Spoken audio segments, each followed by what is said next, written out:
जैसा कि आप देख सकते हैं हमारे सामने ये एक बड़ा सा मुरब्बा है और इसके अंदर ये छोटे छोटे छोटे छोटे कई सारे मुरब्बे हैं। हमें पता करना है कि ये रंग हुआ हिस्सा कसर के रूप में और अशारिया के रूप में कितना होगा। तो बड़ा आसान काम है भाई। हम क्या करेंगे, हम पहले देख लेते हैं कि कुल मिला के कितने छोटे मुरब्बे हैं। भाई पहले देखते हैं हम हर कतार में कितने हैं। तो हर कतार में भाई 1 2 3 4 5 6 7 8 9 और 10। तो भाई कुल मिला के 10 छोटे मुरब्बे हैं हर कतार में। और हर सफ़ में कितने ये भी देख लेते हैं। 1 2 3 4 5 6 7 8 9 और 10। तो यहाँ पे भी 10 छोटे मुरब्बे हैं हर सफ़ में। तो कुल मिला के कितने हो जाएंगे, ये हो जाएंगे 10 बाय 10 जो कि होता है 100 छोटे मुरब्बे हैं। और उनमें से एक पूरी कतार जितने रंग हुए हैं और ये एक कतार में कितने थे, 10 थे। तो इस हिसाब से हमारी कसर क्या हो जाएगी, ये हो जाएगी 10/100। और क्योंकि 10 100 में 10 मर्तबा जाता है तो हम इन दोनों को 10 से तकसीम कर देंगे, ऊपर भी और नीचे भी। तो हमारा जवाब अपने मुनफरिद रूप में आ जाएगा। मुनफरिद रूप में क्या जवाब होगा, 1/10। जी, ये है हमारा जवाब कसर के रूप में। तो भाई अगर कसर के रूप में जवाब है तो आशारिया के रूप में क्या होगा। बड़ी आसान सी बात है। आशारिया में जब भी हम अपना जवाब लिखते हैं तो आशारिया के बाद जो पहला नंबर आता है वो आता है 10वीं की कतार में। और वो किसके बराबर होता है, वो इसी तरह बटा 10 के बराबर होता है। यानी कि अगर यहाँ 1/10 लिखा हुआ है तो इधर हम आशारिया के बाद भी 1 लिख देंगे, क्योंकि ये 10वीं की कतार है जो कि बटा 10 की मिकदार रखता है। तो यहाँ पे भी हमारा जवाब आ गया।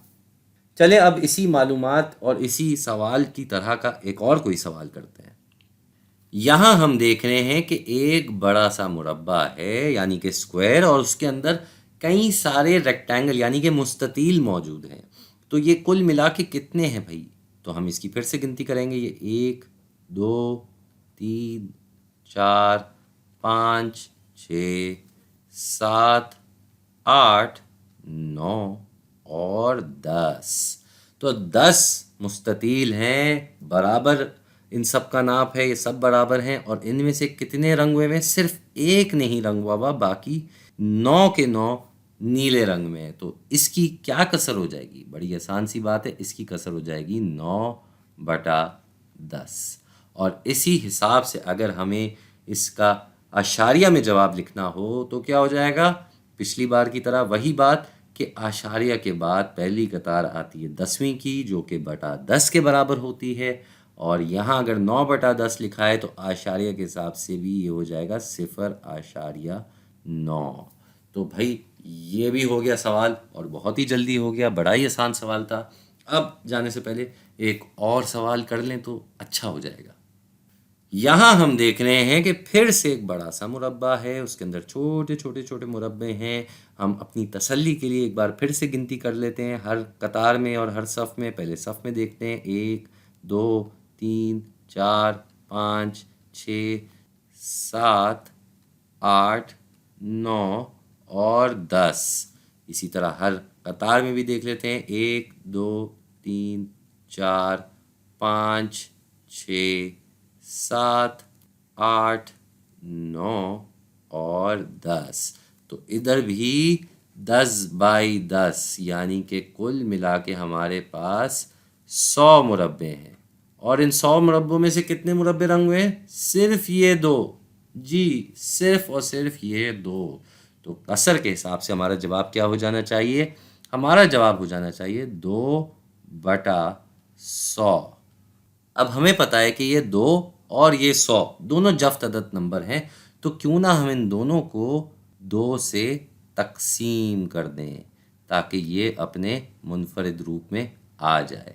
और फिर हमारा क्या जवाब होगा, हमारा जवाब हो जाएगा 1 बटा 50। जी, हमारा जवाब हो जाएगा 1/50।